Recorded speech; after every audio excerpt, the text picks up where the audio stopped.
This is all taped. As soon as we are done with the very last case, it's like this. It's over this camera. Field goal and open talent again, like you did earlier, right? Goal all the way down, talent up, and a little bit of music. Well, no music. Just don't forget. All you have to do is just hit out, like you're coming back in from a local break. Remember, you're good to go. It's all right. How much time on this, please? Oh, I like that too. Active right? Yeah, Cam too. I want you to do a 1 wrap minute, on this. 60 seconds. My name is Daniel Gibbons. I'm the Director of Athletic Video here at Mercer University. Do social media, so do the videos, any videos you see on social media, me and my staff produce, and then we also are in charge of producing all the broadcasts on ESPN3. We have 2 replay operators. So one replay operator is in charge of just kind of the replay. So if you see just a thunderous dunk thrown down, I want to see that real quick. So you have one guy that's just kind of doing the replays, and then the other guy is building the package, which would be, I would like to see all the dunks of this game. Then you have your graphics operator, and if we can get it, a graphics assistant. And then in the front row you have your director, and then your TD. Your TD is the person that's actually punching the show. And dissolve to 4. And adding the bugs. Sorry, 4. I meant you could go a little bit faster than that. Oh, you're live. You're live. Ready? 1. Focus. Take 1. So as a director, you're looking at the monitors the whole time, and you're trying to tell your camera operators what you would like them to do. So you're not necessarily have time to look down at your hands to figure out how I want to do things. So that's why the TD is there to actually punch the show. And then my job as a producer is to talk to the talent and make sure that everyone in the control room knows where we're going. Hey, do you have the, all right, hey, Mercer batters upcoming. Do you have Yeager, Thomas, and Truitt? I know you have Thomas and Truitt. Do you have Yeager? I don't know. He's number 3. Take 4. So if You do? Yes. Okay, I need that going out to break. Okay. Hi, I'm Alex Sandifer. I am the replay operator and occasional director here at Mercer ESPN's team, and I've been doing this for 4 years now. I started in my senior year of high school. If I, bring, hey, I work for ESPN into a conversation, it's kind of a wait, what did he just say kind of reaction, and I mean that was even more pronounced of a reaction when I was still in high school saying that, but that reaction, I love seeing it because that reminds me that, I'm doing something really cool. My name's Chandler Apple, and I've been here for 4 years, since the program started, really. I'm a 4th year computer engineering student. I'm also getting my master's in software engineering, and I've been involved in this program pretty much since the beginning. It's been a wild ride.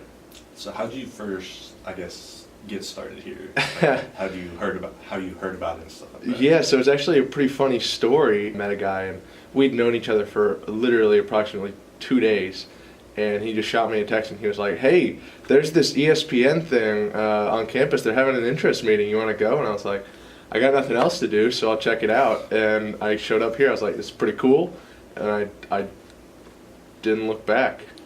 Positives to working here, well, I love sports, and I love, working with cameras and media and all that kind of thing. So, just getting to be working and doing something that I love and something that's related to sports is very fun. I do think being here has helped me personally get better at making, quick decisions and snap judgments, because on live TV you don't have time to sit there and plan things out. You better either be able to do it at a moment's notice, or you need to know that you can't do it, and you need to be able to communicate that you can't do that. So I think it's just really good for personal growth.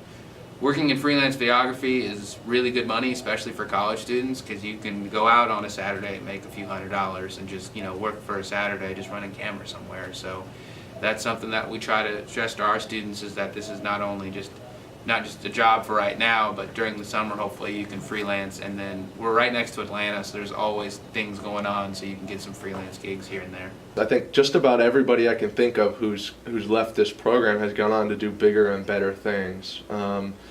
Specifically, the big student who comes to mind is Trisha Sherber, because she left here. She went to work for the Olympic training facility in Colorado Springs, And then she moved on from there to NBC Studios in Connecticut, and she is an associate producer at Sunday Night Football right now, and that's awesome. And she's been out for like 2 years. It's a great stepping stone, this program. It allows people to make their mistakes here, allows people to learn all these skills, and we try to keep it as true to the real world as it can be, and people can come here, learn how the equipment works, and then go on to maybe a little bit more real world and really get to do good things. Well, the first time I was on replay was during a soccer game, and I was supposed to be doing something else, and then about 30 minutes before the game started, the man who was my boss at the time said, "Hey, you're on replay instead." So I got a crash course, I think, via a phone call with the girl who did it before me. And luckily replay, you don't have a ton of stuff to do during soccer, so it wasn't, horrible that I had no idea what I was doing. We always have a bunch of basketball games that we have to do like during Christmas break when no one's here. And since I live in Macon, that means I usually work every single one of them. And that means we're also usually kind of short-staffed because everyone's gone back home for winter break. So I was pretty much running replay alone for the entire winter break, and that was sort of my sink or swim moment, and luckily I learned how to swim there. Beginning of the year, when we had a lot of new students and a lot of people that were working for me for the first time, about twice a week we would have a training where we would just ask people to come in. We would make sure, hey, this is how you install a zoom handle on this camera. This is how you build this camera. This is how you take it down. This is an example of what I want. This is an example of something that was really bad. At least for replay, I try to take it upon myself to teach them because I don't want to, throw anyone else into the fire like I got thrown into it. Yeah. I've trained several people back there, and I've, found a couple people who are, really on it. And a lot of the times we will try to have training sessions, but again, in the world of live broadcasting, you could be just thrown into the fire at any moment, and you better figure out what to do. Definitely the most challenging thing is working with students and just trying to figure out how to schedule them the best, because at the end of the day, this is a job. They're also still in school.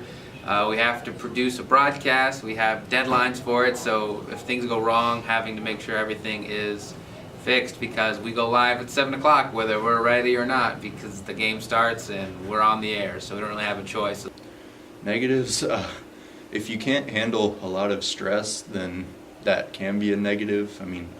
Luckily most of the people who are regulars here have sort of learned how to handle the high stress of live TV.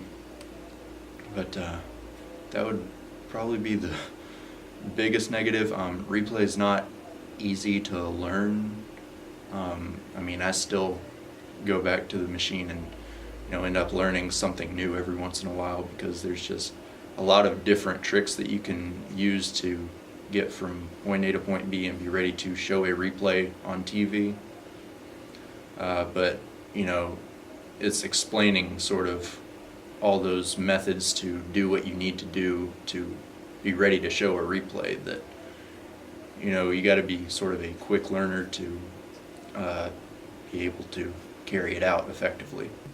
I'd say the most glaring negative is it's a lot of time. It's a time commitment to learn, and you talk to any of the students who've really set themselves apart as kind of leaders in our program, and they'll tell you the same thing. It's very difficult. You're giving up a lot of your weekends. In fact, sometimes multiple consecutive weekends, the entire weekends, working Friday, Saturday, Sunday, and then you're back to school, and still sometimes working games during the week. Not to mention prep that goes into these games sometimes. If you're a replay operator, you have to get all that footage off your machine before the next game, and you have to make sure you have all the stuff you need for the next game on there. If you're a graphics operator, you spend hours putting in people's stats and getting everything ready before the game, every single game. And it's a huge demand, considering that we're a student-run program. We can't pay students like they would if they were in a professional production crew. Usually when you know that you have a broadcast, or for example, we're in baseball season right now, so sometimes that's 3 broadcasts in a weekend. You go ahead and, you know, mark off that block of potentially 7 or 8 hours a day, and you just say, okay, I'm going to build my schedule around that. Who's in line for the win? So if any students that are out there that would like to or have any interest in working for here, absolutely, we can use you. And if there's something that absolutely interests you, then we'll try to put you in that position so you can succeed or go on to succeed.